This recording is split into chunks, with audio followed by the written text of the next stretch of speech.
Banjo Ben here at Banjo Ben's General Store with a couple of my best buddies out here that are going to talk about how to pack your instruments. This is Jake and this is Daryl. They're going to go over the materials needed to pack and send or ship an instrument that doesn't have a hard case. If you're looking for how to ship an instrument that does have a hard case, you can click on one of the other videos that we've made. But Daryl, what kind of materials do we need to try to gather to be able to ship our instrument safely where it arrives at the destination without damage? Well, first we need a box that is close to the size of the guitar, and then you're going to put that box inside of another box, which is double walled preferably for protection. We need tape, we need some old newspapers or some kind of packing, tape measure, and a marker. Cool. So a cereal box won't work? Well, maybe for like a little one. Yeah. You know, a lot of people won't have boxes that look like the guitar right here. So again, the goal is just to get as small a box as you can that your instrument will go into. Yeah. You don't want a lot of extra space because you are going to have to put that into a bigger box. And do shipping stores, will they help you with these kind of materials? Mm-hmm. Yeah, it's a little more expensive to have them pack it, but honestly, it's not a bad idea sometimes. If you do, though, a lot of UPS and FedEx stores, they won't know to double box. Yeah, exactly. I've gotten a lot from UPS stores or whatever. They'll just put the guitar in a box and fill it with peanuts. And that's not really the best method. Right. You want to double box them. So if you can't get a hold of the custom sized boxes that you need, you can go to a place like that. They'll cut your boxes down. You take it outside, pack, and then come back in and grab the label from them. Now, I would feel better about shipping an instrument like that. Hey Daryl, how about you show us how to put our guitar or our instrument, whatever it may be, in our first box? Okay, first things first, you always detune it so that the pressure's down off the neck. And you go about a half step down. So not too terribly Just much. It's not one like the turn, strings really. that fall Right. off. Just kind of one turn off of it. And it depends on a banjo, for Right. example. It's a good idea not to necessarily detune it, because if you do, the bridge can tend to fall over easier or whatever. And there's so much little tension on a banjo. Yeah, So. and I like to put my banjo bridge down anyway. Yeah, that's And another that's way to usually do it. Yeah. pulls the tension off the strings enough. On a mandolin, don't detune it a bunch. I mean, a half step or a whole step per string It's fine. is plenty fine, just to take the that edge of tension off.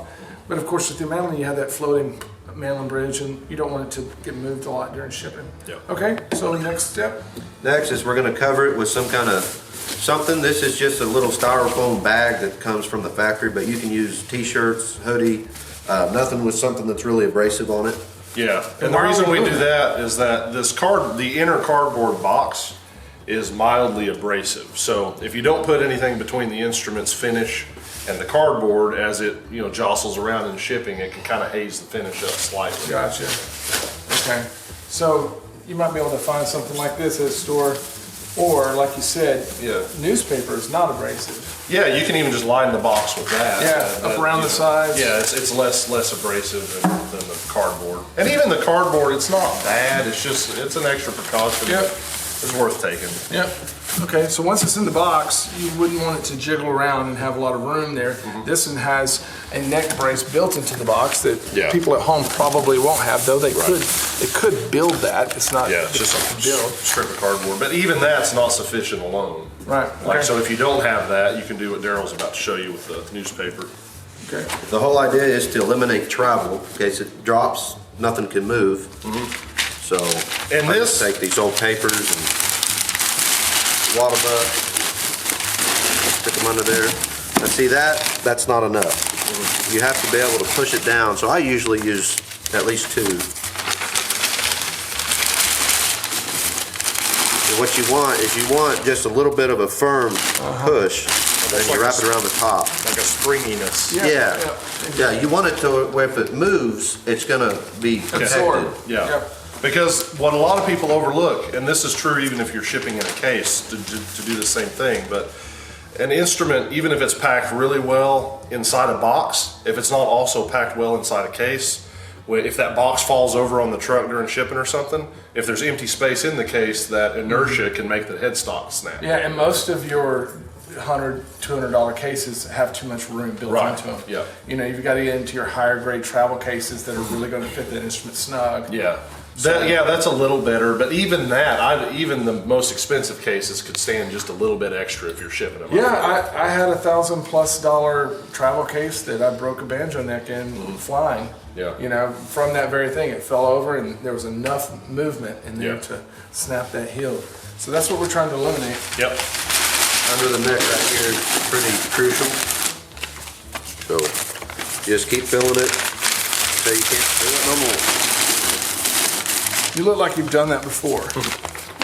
Every day. Every day.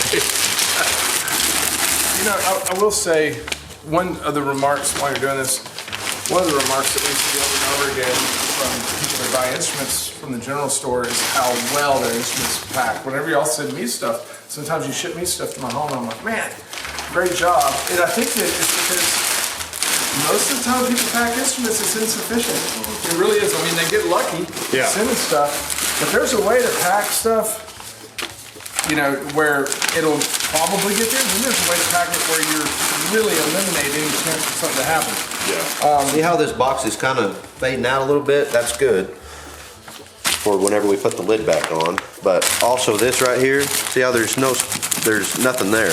So that neck can move around. So you just keep stuffing it. You know, I think when people look at the way that we pack instruments, they're like, goodness, isn't that excessive? The answer is no, it's not excessive.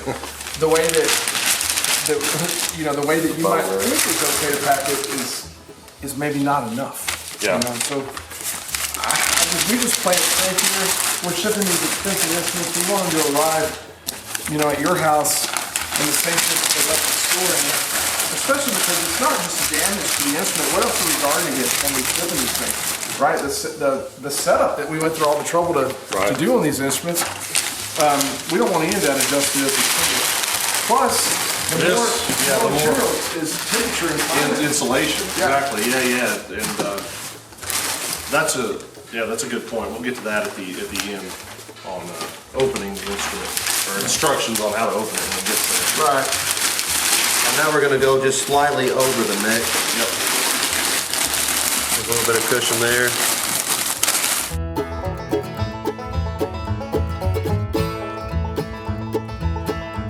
When we push it down, we want this thing to be real snug in here. So, I mean, don't break nothing, but just fill it out. Yeah. See this action you have happening here? You push it down and it's wanting to lift back up. That's just good. compression of paper. Yeah. And that's why we need the tape for the next one. Now we're gonna snug it up. Tape it down.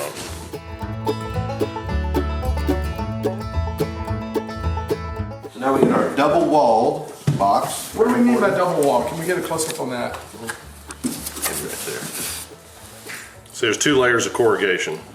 Whereas your inner box doesn't have to have that. You know, that you can see this, the inner box is just a single layer.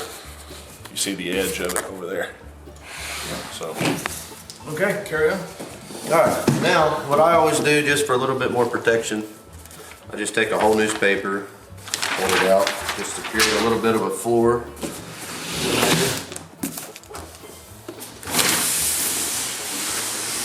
All the way down there in the bottom. We want to make sure that our outer box is sized so that we have some headroom on the top here. We don't want it to be closing tight on the inner box. We want to be able to lay some insulation there, if possible. And then see how it's in the middle? You don't want it on one side or the other. You want it in the middle so you can cushion both sides of it. So now, instead of using newspaper, which you can still use, we're going to use our easy paper. Yeah. You'll probably continue to use newspaper if you don't have a big roll.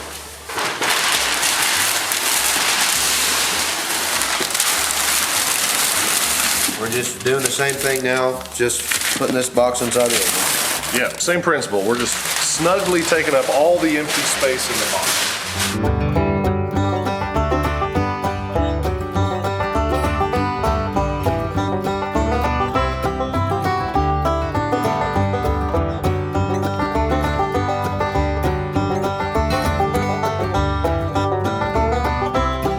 It's real tight, pretty good, and then there's packing on both sides of it, so he's settled right in the middle. So now we're gonna finish up the top layer, get her taped up. See how if it's resting, it wants to come up about, I mean, that's about 6 inches. Want her to have a nice spring down in there. So this, I won't show you the info on it, but you always want to put, wherever you're sending it, you want to put their name and number and address on there so that if it gets lost, the label gets pulled off, they can open it up on top and put it in. Put our nice fancy little sticker in there. So, also, you can see there how the springiness is still. Nice. Let me tell you. Yeah. Your take, sir. So this is important too. You want to make sure that this is nice and snug and air and watertight.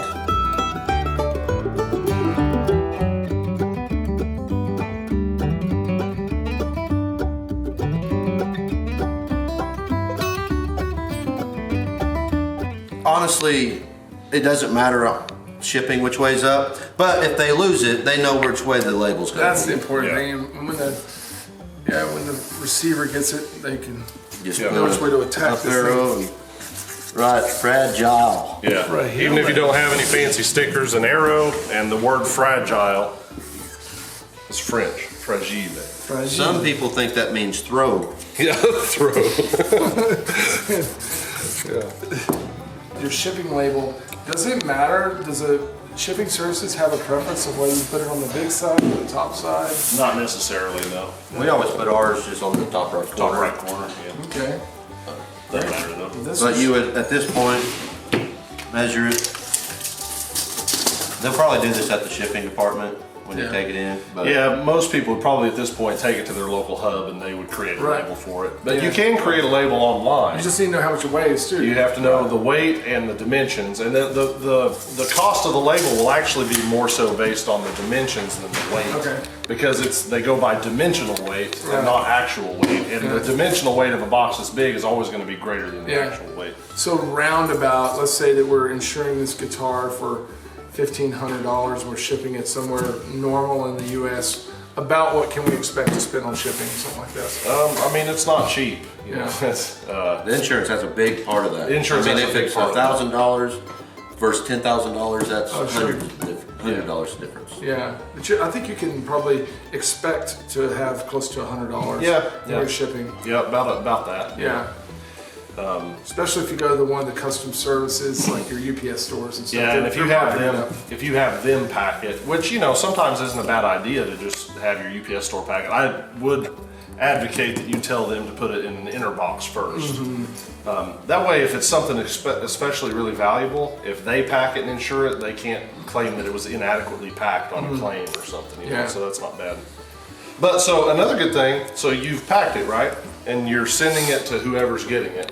It's good to instruct them beforehand to let it acclimate before they open it, especially if it's really hot in the summer or really cold in the winter. Yeah. Take the box as it is, just set it in your house, leave it for hours so it can slowly come to temperature, because really it's not the hot and the cold that can cause that finish checking and damage, it's the rapid change between hot and cold. Right. So, And speaking of which, we do strategize when we ship instruments. We try not to ship instruments over the weekend. yeah. Because it could get, it could sit for another day or two longer than what it normally would, especially over a Sunday. If you're dealing with extreme heat, extreme cold, that could maybe potentially be an issue. Somebody gets it delivered on Monday morning after it's been sitting really hot. They can't wait to tear into it, that type of thing. So we like to try to ship on Monday, Tuesdays, up to Thursday. We don't ship on Fridays here. Unless a customer really requests it, we do overnight or something like that. So there's just other things to consider to keep you, as a shipper in good graces with those that are receiving the instrument, and to save you money, ultimately, because your instrument arrives there safely. So hope you enjoyed that. Happy shipping.